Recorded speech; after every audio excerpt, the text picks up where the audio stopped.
राजेश, 7 मई 2024 का दिन है। आज के इतिहास पर नजर डालते हैं। 1861 रविंद्रनाथ टैगोर, गुरुदेव रविंद्रनाथ टैगोर, अब हम सब इन्हें पहचानते हैं, जन गण मन के रचयिता, बंगाल के कवि, साहित्यकार, कहानीकार, गीतकार, नाटककार, निबंध लेखक, पेंटर और शिक्षावेत्ता। शांति निकेतन के बारे में आप जानते हैं। आज के दिन राजेश, इनका कोलकाता में जन्म हुआ था। 1913 में इन्हें साहित्य के लिए नोबेल प्राइज़ मिला था जी, है ना जी। तो ये बड़ी बात है। नोबेल प्राइज़ की बात आई तो वैसे एक और इतिहास आज जुड़ता है। 1867 में स्वीडन के केमिस्ट थे जी, इंजीनियर थे अल्फ्रेड नोबेल साहब, अल्फ्रेड बर्नहार्ड नोबेल, यही पूरा नाम था ना जिनका। आज के दिन क्यों महत्वपूर्ण है? क्योंकि आज के दिन ने ही वो नींव रखी कि नोबेल प्राइज़ शुरू हो पाए।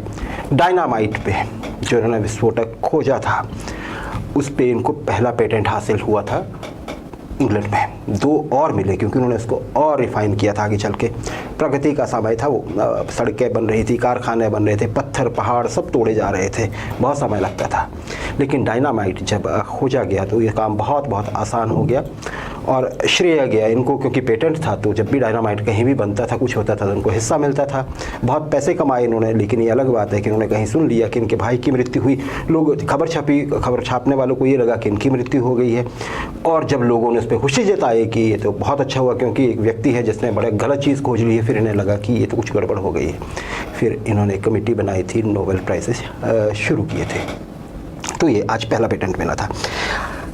1896, आज सारे ही मैं देख रहा हूँ 19वीं शताब्दी के इतिहास है। एच होम्स, ये देखिए आप, 35 साल की उम्र में आज के दिन इस आदमी को अमेरिका के फिलाडेल्फिया में फांसी पर टांग दिया गया था। फांसी पे? ये अमेरिका का पहला सीरियल किलर था राजेश।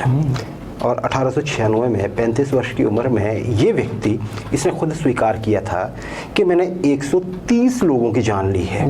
130। हालांकि ये माना जाता है पूरी तरह से, क्योंकि इतना गुनाह हो गए थे कि फांसी पे ही टांग दिया। जबकि इसने मौत जो हुई थी इसके हाथों, वो 200 से अधिक लोगों की हुई थी। पहले डॉक्टरी की पढ़ाई कर रहा था ये, लेकिन शिकागो में था। लेकिन न्यू हैम्पशायर में इनका, हाँ, इसका जन्म हुआ था। शिकागो में बस गया, पहले मेडिकल साइंस में, फिर कोई चीटिंग के केस में फंसा, ये मेडिकल डिग्री नहीं कर पाया, शिकागो में आ गया और वहाँ पे इसने एज केमिस्ट काम शुरू कर दिया। लोगों को इसने फंसाना शुरू किया। क्या करता था ये, उनको जान से मार डालता था, उनकी संपत्ति हड़प लेता था। कई महिलाओं के साथ ऐसा किया कि शादी की, उनकी संपत्ति ली और वो कर लिया। इवन अपने स्टाफ का भी, कई लोगों के बड़े बड़े मोटे मोटे बीमे करवा दिए, जान ले ली। और वो घर में ही पूरा, जैसे हम हॉलीवुड मूवीज़ में देखते हैं ना राजेश, वो है ना, स्केरी सी मूवी नहीं होती है बड़ी, है ना, उसमें क्रीपी जैसे जो हम सीन देखते हैं, दरवाज़ा खुल रहा है अंदर से, पता नहीं क्या क्या, वैसा पूरा तामझाम था भाई का इसका। तो जी पर फंस गया फिर एक दिन, और फिर वही हुआ, फांसी पर टांग दिया गया होम्स।